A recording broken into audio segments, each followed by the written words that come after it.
Well, good morning, YouTube. That was a bit of a rude start to the video, wasn't it? Some people. Anyway, I'm out on a ride on the CRF300L here, and I thought I'd talk about the mods that I've done to this bike. Nothing extreme, just some mods that I think are sensible and useful. So, here's Lucy. Let's see, I'll start from, when will I start from? Start with the engine.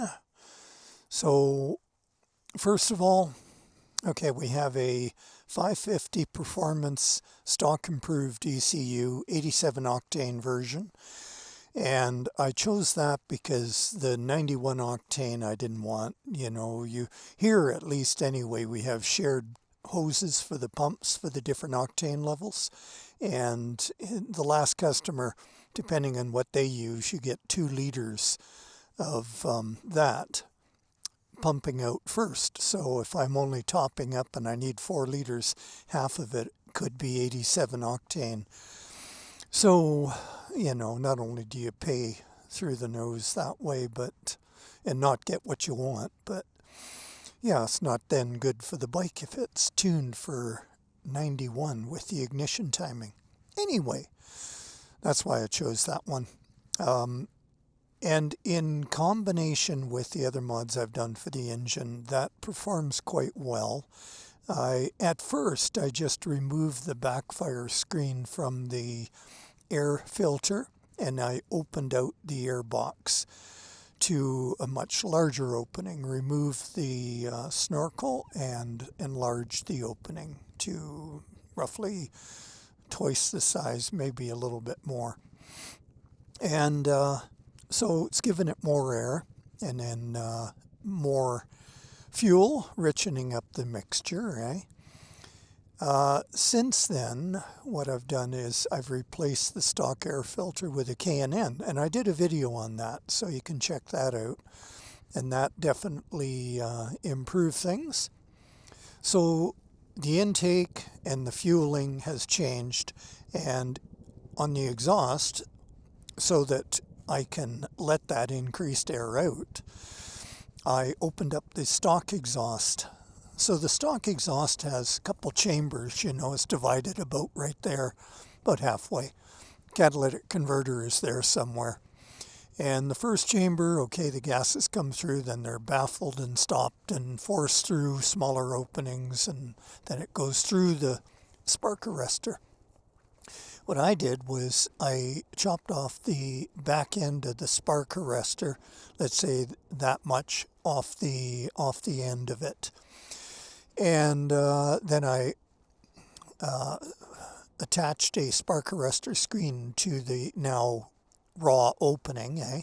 So I've still got spark arresting ability, and that allows the gases to go straight through from the first chamber right out of the catalytic converter.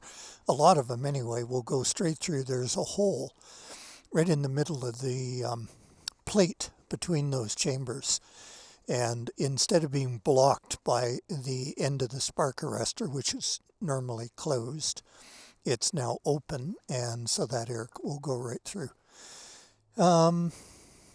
Yeah. So that increased the air out. So air in, better fueling, richer mixture, more air out, more power.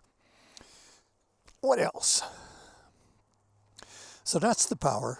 And then for the handling, I have installed,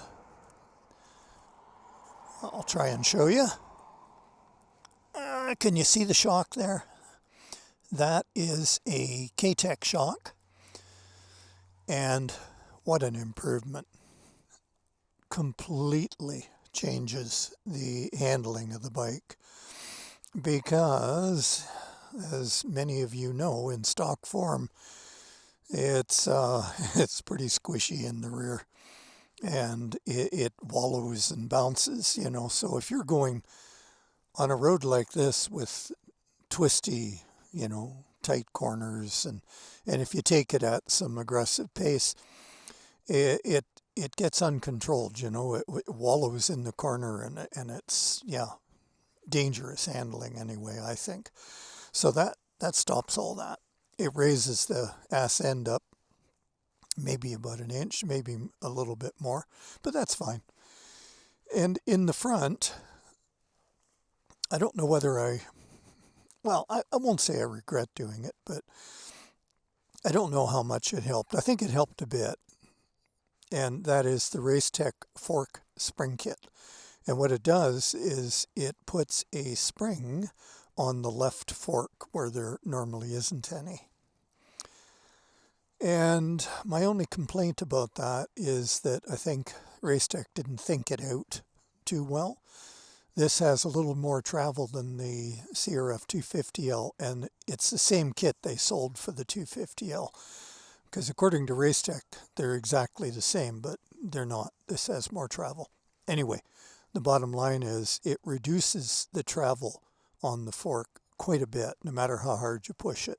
You can't use the last, 2.5 inches or so, 2 inches. Yeah, and bottom out is like about 1/2 inch from the bottom of the fork tube. So you lose a bit of travel. However, that said, for the riding I do, it's, it's fine. It's an improvement from stock, put it that way. But I think I could have gone a different route and gone with one of the springs from another company to replace the stock spring. It might have been better that way. What else have I done? For comfort, and also aesthetics, I didn't like the red Honda seat.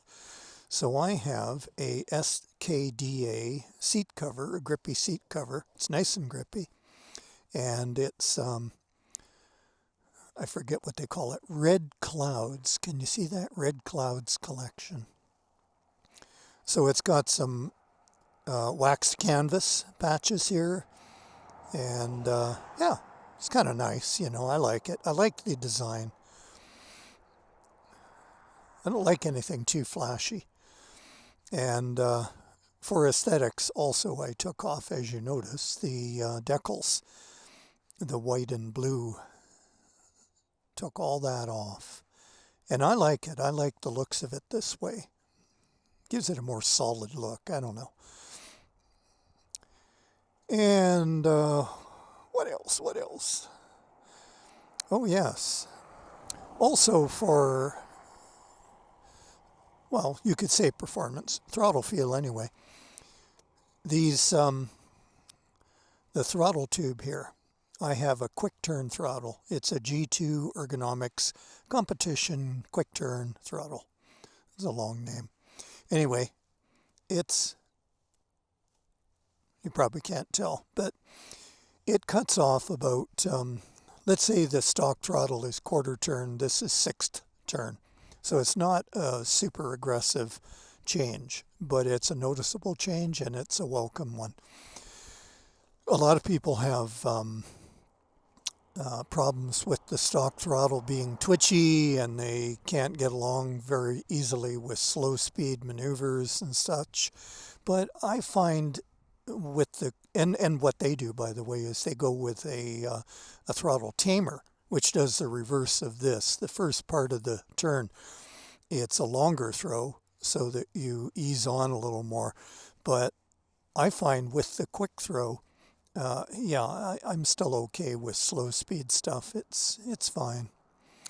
And I have a funky wrist, and I'm not wearing my brace today, so yeah, my wrist is unpredictable sometimes, and it'll do that, which not very cool on the throttle, right? Especially with a quick turn throttle. At the same time, from G2 Ergonomics, I ordered the Domino grips. I like them. They're pretty cool, and they feel good. I also have these levers. Now, if I remember the name, Savage, I think. Yeah, it doesn't really say. Anyway, these are, very inexpensive. They were, I believe, $21 to the door. But you know what? They're well made. They fit beautifully. They're very comfortable. They're a short lever, Well, the throttle's shorter, the clutch is longer. Yeah, and being adjustable. I mean, it's important to me to have the ability to adjust the grab point. And as you can see, I have the Zeta handguards. These are the Zeta Bend model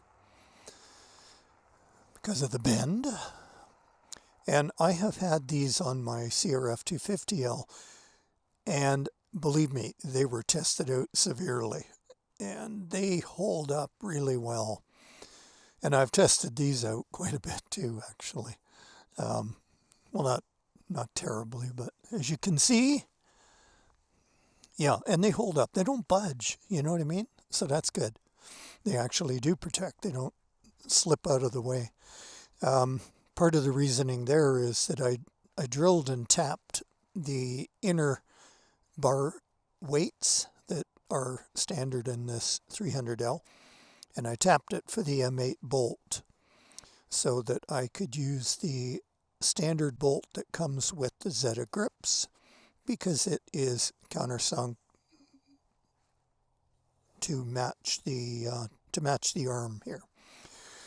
And yeah, I could have just used, I know, an M6 bolt because the inner weights are threaded to M6, but I'm picky sometimes, and I wanted the M8 bolt for added strength, and it's no problem drilling and tapping and that sort of thing.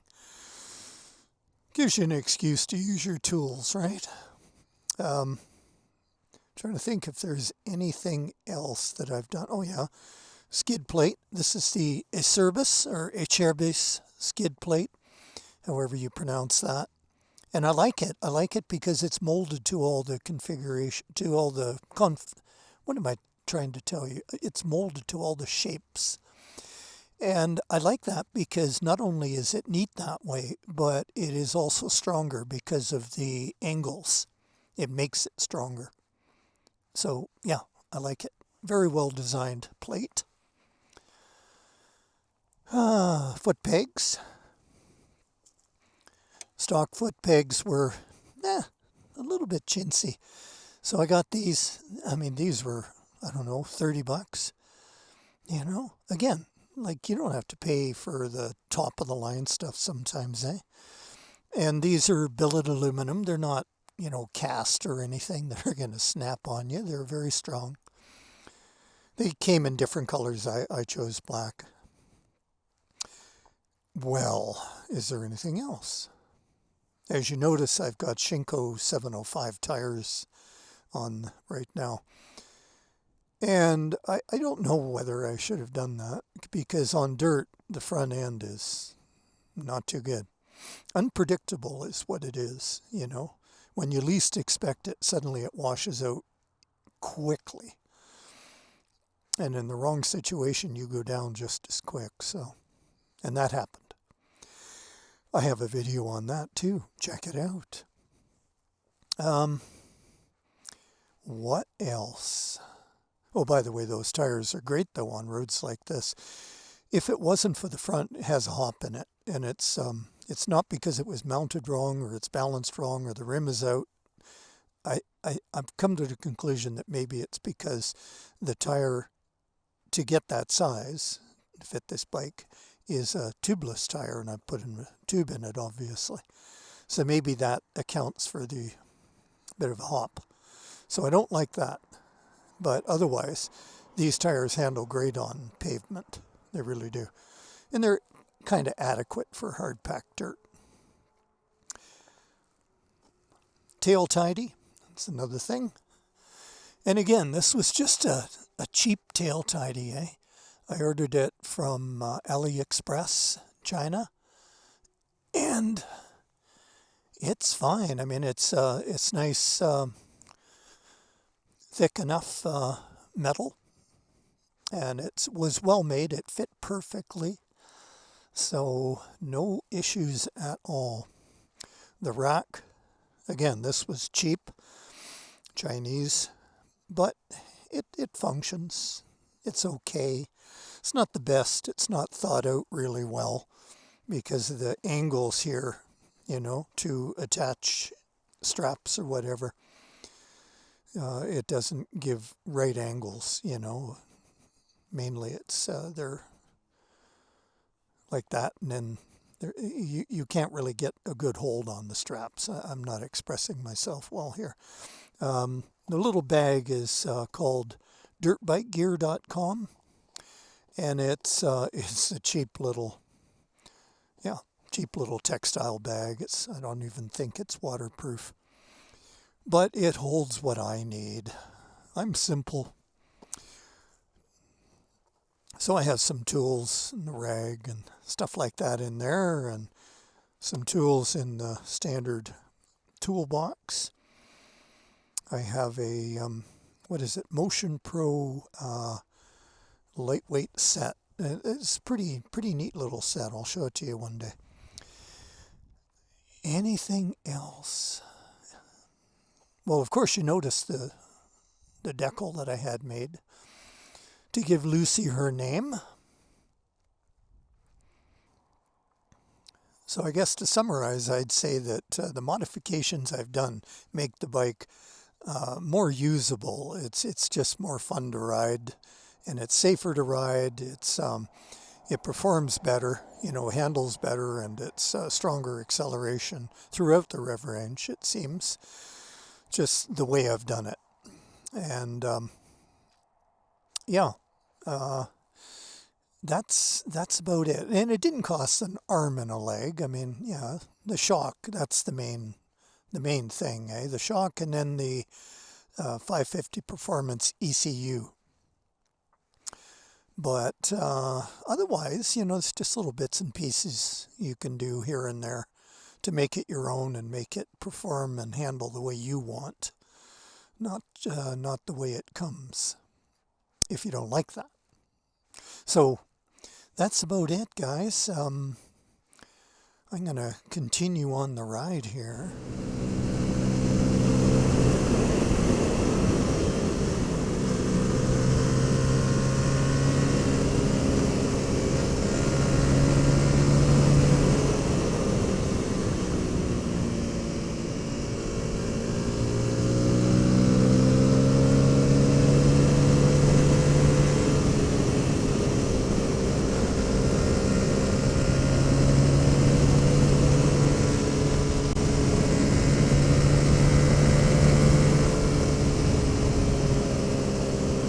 Okay guys, I'm gonna call this video here, so you have fun, eh? And ride safe.